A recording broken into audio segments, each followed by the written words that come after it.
बना के बहाना मेरे घर को तेरा आना, हर शाम मिलने के लिए। हल्के गुलाबी थे जो फूल तूने मुझको एक रोज ला के देगी।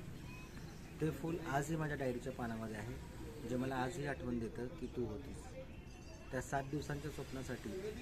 आज पुन्हा परत मी बोललो तू यावं अशी माझी इच्छा आहे, आणि ही इच्छा आपण या मुक्तछंद या काव्य प्रकारातून ऐकणार आहोत।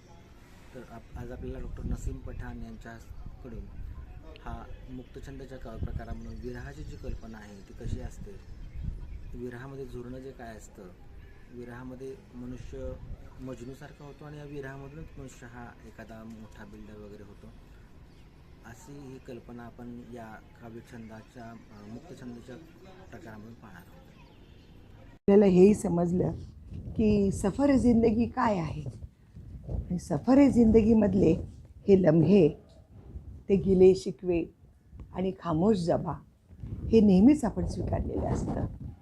कारण कोणतरी म्हटलं आहे की खामोशी भी एक जबा होती है, जिथं कुठलेच शब्द नसतात आणि मौन असतं, त्या मौनाची स्वतःची एक भाषा असते।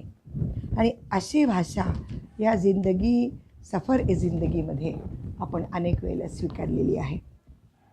तरी पण मनुष्याची कल्पनांची उडान आणि स्वप्न पाहण्याची सवय काही जात नसते। कारण स्वप्नावर तो जगत असतो, जिवंत असतो, त्याचं प्रेम असतं, त्या स्वप्नाच्या सावलीत तो विसावत असतो आणि आनंदाची एक झलक त्याच्या जीवनामध्ये वाऱ्याच्या झुळकीप्रमाणे क्षणिक का होईना ती त्याच्या मनाला, अंतःकरणाला स्पर्शून जात असते। आणि मग त्याला एक सवयच लागते, जर का असं होतं, आणि ही जर आणि तरची भाषा तिथे येते। आणि मग तो म्हणतो काश ऐसा भी होता।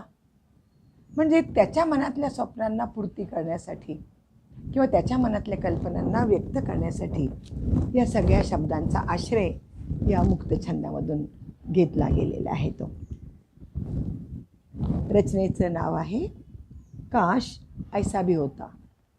आपल्याला ते गीती आठवत असेल, तुम अगर घर में होती तो ऐसा होता, तुम अगर यहाँ होती तो ऐसा होता, तुम अगर होती तो ऐसा होता। म्हणजे आपल्या घरातली जी आपली प्रिय व्यक्ती आहे ती जर घरात असती तर असं झालं असतं, तसं झालं असतं। या कल्पनांच्या मधूनच हा सारा आयुष्याच्या स्वप्नांचा प्रपंच रंगीत होत जातो आणि उभा आडवा पट हा विणला जातो। काश ऐसा भी होता। तुम्हारी हर अदा आला है, तुम्हारी हर अदा आला है। सिर्फ तुम्हें याद करने से सारे आलम में खुशबू क्यों महक उठती है। सिर्फ तुम्हें याद करने से सारे आलम में खुशबू क्यों महक उठती है। अब तक तो मेरी जज्बात की खुशबू मुझसे लिपटी हुई थी, अब तक तो मेरे जज्बात की खुशबू सिर्फ मुझसे लिपटी हुई थी। कितने फूल खिले, कितने मुरझा गए, कितने फूल खिले, कितने मुरझा गए, पर गुलशब्बों की भीनी भीनी खुशबू आज भी मेरे साथ है, पर गुलशब्बों की भीनी भीनी खुशबू आज भी मेरे साथ है। वीरान उजड़े रेती में मेरा सहारा बन जाती है, वीरान उजड़े रेती में मेरा सहारा बन जाती है।